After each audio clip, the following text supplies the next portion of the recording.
Abéché, capitale du Ouadaï, reçoit ce samedi une forte délégation composée des membres du gouvernement, des présidents des différentes commissions du Conseil national de transition, des conseillers à la présidence de la République, des membres du bureau politique national du mouvement patriotique du salut, ceux d'autres partis politiques et des organisations de la société civile.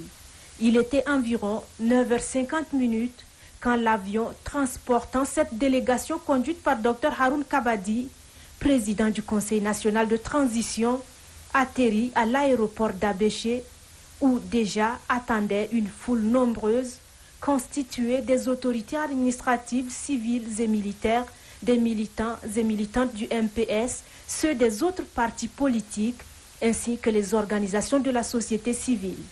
Accueilli par le gouverneur de la province du Ouadaï, Brahim Ibni Oumar Mamad Saleh, le cortège du président du CNT s'est ébranlé vers la résidence du gouverneur.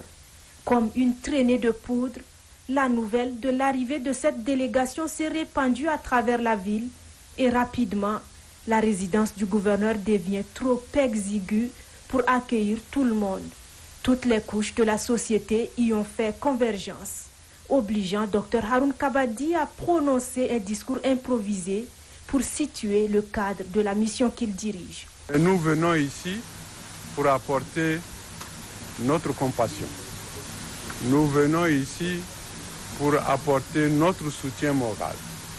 Nous venons ici pour présenter nos condoléances les plus attristées à l'ensemble de la population de la province du Ouadaï, mais également à tous ceux qui ont, de près ou de loin, perdu leurs parents, leurs amis. Peut-être certains ne sont même pas du Ouadaï. Nous venons passer quelques jours avec la population d'Abéché pour essayer non seulement de comprendre un peu ce qui s'est passé, mais de leur apporter surtout un message de réconfort, un message de la paix et un message de la concorde nationale. Touché par cette marque de compassion, le gouverneur du Ouadaï exprime ses reconnaissances au nom de la population du Ouadaï. Votre premier objectif aujourd'hui est de compatir avec les populations victimes du Ouadaï et nous vous en sommes reconnaissants. Toutes les autorités administratives et sécuritaires et à leur tête moi-même sommes disposés à vous apporter l'appui nécessaire pour que votre mission soit couronnée de succès.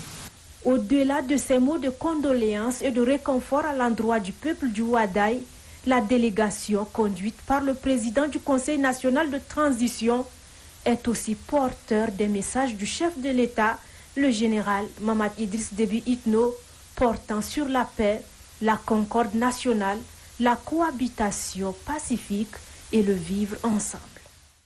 Le Conseil national de transition a suivi avec une très grande consternation les douloureux que vous avez connus ici à Abéché. Mais comme vous le savez, l'ampleur de ce drame a été tellement grande que vraiment nous ne savions plus quoi faire parce qu'il était impossible pour nous en tant que conseillers de venir en même temps que la délégation gouvernementale. Donc je voudrais au nom de l'ensemble des membres du Conseil national de transition et au nom de la délégation qui m'accompagne et en mon nom propre, vous exprimer du fond du cœur notre profonde compassion et adresser mes profondes condoléances aux familles des victimes éplorées. Je voudrais également souhaiter une rapide guérison aux personnes blessées. Ma délégation et moi-même sont venus aujourd'hui vous apporter un message de paix, de consolation, de pardon et de réconciliation nationale.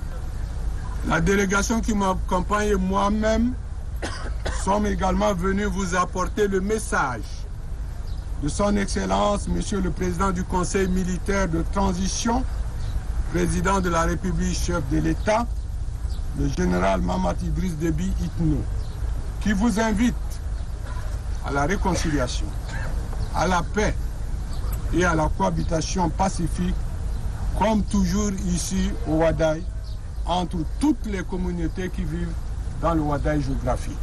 La gravité de ce que vous avez vécu est telle que, au cours de ces événements, beaucoup de nos frères sont tombés. Et cela exige que lumière soit faite. Parce que si les lumières ne sont pas faites, les responsabilités ne seront pas connues. Et nous pensons réellement que le gouvernement doit cela.